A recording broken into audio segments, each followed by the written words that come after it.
Hello everyone, how are you? I hope you are fine. You are watching now your YouTube channel Learn English with Narendra झूक। आज का हमारा topic है how to write formal letters. Formal letter को कैसे लिखते हैं और उनको लिखते समय हमें किन किन बातों का ध्यान रखना चाहिए। देखिए, फॉर्मल लेटर वो लेटर होते हैं जो हम ऑफिशियल पर्पज से लिखते हैं, जैसे हम एडिटर को लेटर लिखते हैं, डायरेक्टर को लेटर लिखते हैं या किसी और हायर अथॉरिटीज़ को लेटर लिखते हैं, वो फॉर्मल लेटर की कैटेगरी में आते हैं। आइए एक एग्जाम्पल के माध्यम से सीखते हैं कैसे फॉर्मल लेटर को लिखा जाता है और हमें कौन कौन सी बातों का ध्यान रखना चाहिए। देखिए, आप किसी भी क्लास में पढ़ रहे हैं, चाहे आप बोर्ड क्लासेस के स्टूडेंट हो या फिर अन्य किसी क्लास में पढ़ रहे हो, ये सभी के लिए बहुत इंपॉर्टेंट वीडियो होने वाला है। आइए डिस्कस करते हैं। सबसे पहले इस एग्जाम्पल को देखते हैं। देखिए, जैसे your name is Kapil and you live at house number 435 model town. आपका नाम कपिल है और आप house number 435 model town Karnal में रहते हैं। देखिए, write a letter to SDO irrigation department Karnal. Irrigation department Karnal के एसडीओ को एक लेटर लिखिए। किस बारे में? For poor supply of drinking water in your area. आपके एरिया में पीने के पानी की जो समस्या है वो कम आ रहा है, उसके बारे में आपको एसडीओ इरिगेशन डिपार्टमेंट करनाल को एक लेटर लिखना है। देखिए, इसको समझिए। इसके बाद सबसे पहले लेफ्ट साइड में हम लिखेंगे सेंडर्स एड्रेस। अब सेंडर्स एड्रेस को आप कोशिश कीजिए 3 लाइन्स में लिखने का प्रयास कीजिए। 1 रो में मत लिखिए, कंटिन्यू मत लिखिए, 3 लाइन्स में लिखिए। जैसे देखिए, सबसे पहले दे रखा है हाउस नंबर, तो आप यहां पे लिखेंगे हाउस नंबर 435। उसके बाद मॉडल टाउन,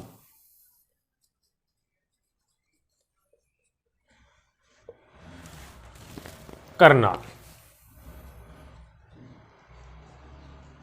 इस तरह से आप कोशिश कीजिए 3 लाइन में एड्रेस को लिखिए। ये सेंडर्स एड्रेस हमारा जो लेटर को लिखने वाला है उसके एड्रेस को सेंडर्स एड्रेस कहते हैं। अब देखिए, आपके माइंड में एक बात आएगी, सर पंक्चुएशन मार्क्स का यूज करें कि ना करें। देखिए, पंक्चुएशन मार्क्स और विदाउट पंक्चुएशन मार्क्स दोनों ही फॉर्म एक्सेप्टेबल हैं। आप इनको ऐसे लिख सकते हैं, ये बिल्कुल करेक्ट है, सही है। देखिए, इसके बाद क्या करेंगे, आप एक लाइन छोड़ देंगे। उसके बाद आप डेट लिखेंगे।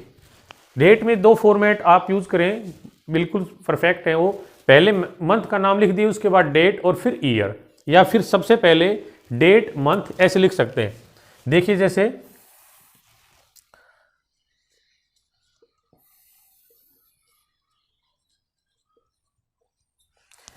देखिए, आप इस फॉर्म में लिख सकते हैं डेट, ऐसे भी लिख सकते हैं।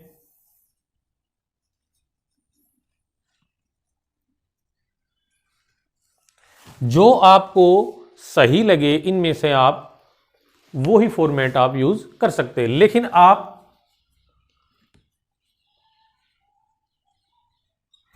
इस फॉर्मेट को लिखने से बचें, इसको यूज ना करें। इस तरह से आप पहले मंथ का नाम लिख दिए, उसके बाद यहाँ पे इनको सेपरेट करने के लिए इसको यूज कर लीजिए, नहीं कंटिन्यू हो जाएगा ये, या फिर ये फॉर्मेट यूज कर लीजिए।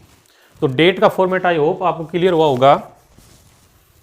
देखिए, इसके बाद फिर आपको एक लाइन छोड़ देनी है। फिर हम किसको लेटर लिख रहे हैं, है ना, रिसीवर्स एड्रेस। रिसीवर्स एड्रेस देखेंगे यहाँ पे 2 के बाद आपको रिसीवर्स एड्रेस मिलेगा। देखिए,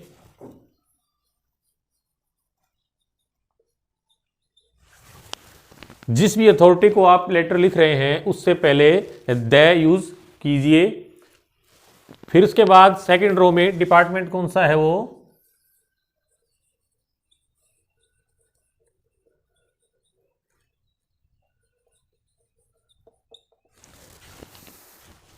और उसके बाद कहां पे है, ये 3 चीजें लिखिए। इसके बाद फिर आप एक लाइन को छोड़िए और यहां पर आप लिखेंगे सब्जेक्ट। देखिए, सब्जेक्ट के बाद कोलन का यूज कीजिए और फिर आप सब्जेक्ट को यहां पे लिख दीजिए। देखिए, सब्जेक्ट आपको कहां मिलेगा, देखिए जैसे यहां पर लिखे to SDO irrigation department Karnal 4, देखिए यहां से आपका सब्जेक्ट शुरू हो जाता है। 4 poor supply of drinking water in your area. देखिए सब्जेक्ट लिखते समय आपको 4 से 6 वर्ड्स मिनिमम 1 लाइन आपको यूज करनी है, उसमें लिख देना है। तो इसके लिए एक वर्ड आप यूज कीजिए रिगार्डिंग। रिगार्डिंग वर्ड यूज करने के बाद आप लिख दीजिए जो समस्या है उसको, क्या है, poor supply of drinking water.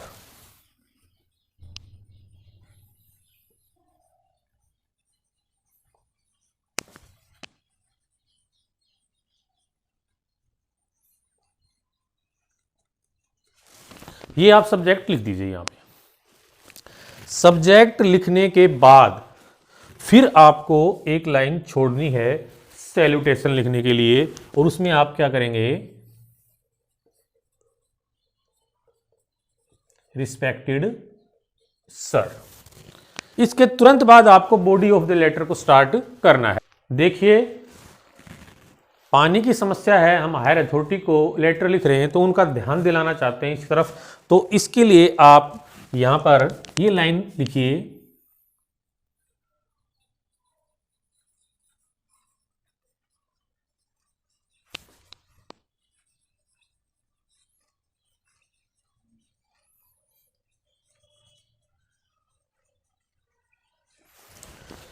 मैं ये नहीं कहता कि I would like to draw your attention, यही लाइन आप लिखिए। इसके अलावा आप और भी लाइन लिख सकते हैं, जैसे I wish to draw your kind attention, इस तरह की लाइन भी आप लिख सकते हैं, ठीक है ना। और वर्ड भी यूज कर सकते हैं, लेकिन ये थोड़ा सा ज्यादा सुटेबल सा लगता है, आपको जो आसान लगे वो यूज कर सकते हैं। I would like to draw your attention, मैं आपका ध्यान दिलाना चाहता हूं।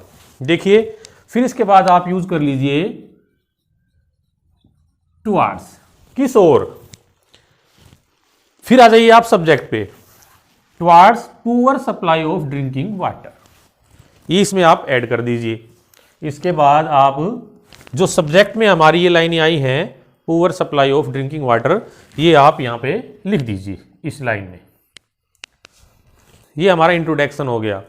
देखिए ये लाइन आप लिख दीजिए, फिक्स लाइन है, किसी भी फॉर्मल लेटर में आप इन लाइन को यूज कर सकते हैं। पानी की जो हमारी सप्लाई कम आ रही है, इसकी वजह से क्या प्रॉब्लम हमें आ रही है, उनको आप इस बीच में, अब भाई हम डेली रूटीन के टास्क है वो नहीं कर सकते है ना, प्रॉपरली खाना नहीं बना पा रहे है ना, बहुत सारी जो आप दिक्कतें आपको आ रही हैं, उनको आप इसमें 2 और 3 लाइन्स में आप इसको डिस्कस कर दीजिए।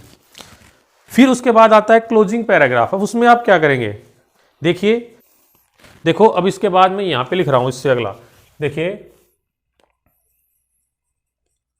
प्लीज रिजोल्व दिस प्रॉब्लम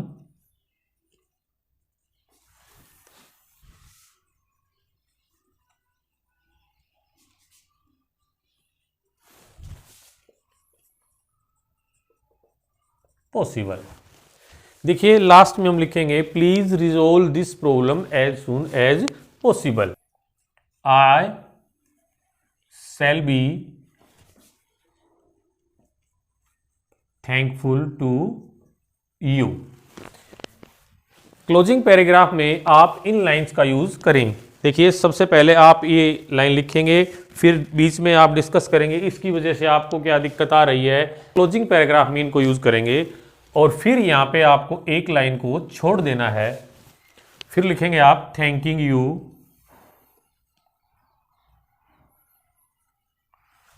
और फिर योर्स सिंसियरली, क्या नाम है, कपिल। जो लेटर को लिखने वाला है आपको क्वेश्चन में दिया गया है उसका नाम यहाँ पे लिख देंगे। तो देखिए इन फिक्स लाइन को आप यूज कीजिए किसी भी फॉर्मल लेटर में, ये आपकी हेल्प करेंगी। आई होप आज का जो हमारा टॉपिक था आपको समझ आया होगा। अगर ये वीडियो अच्छा लगा है तो इसको लाइक कीजिए और चैनल को सब्सक्राइब कीजिए। Keep watching, keep learning, be happy and stay connected.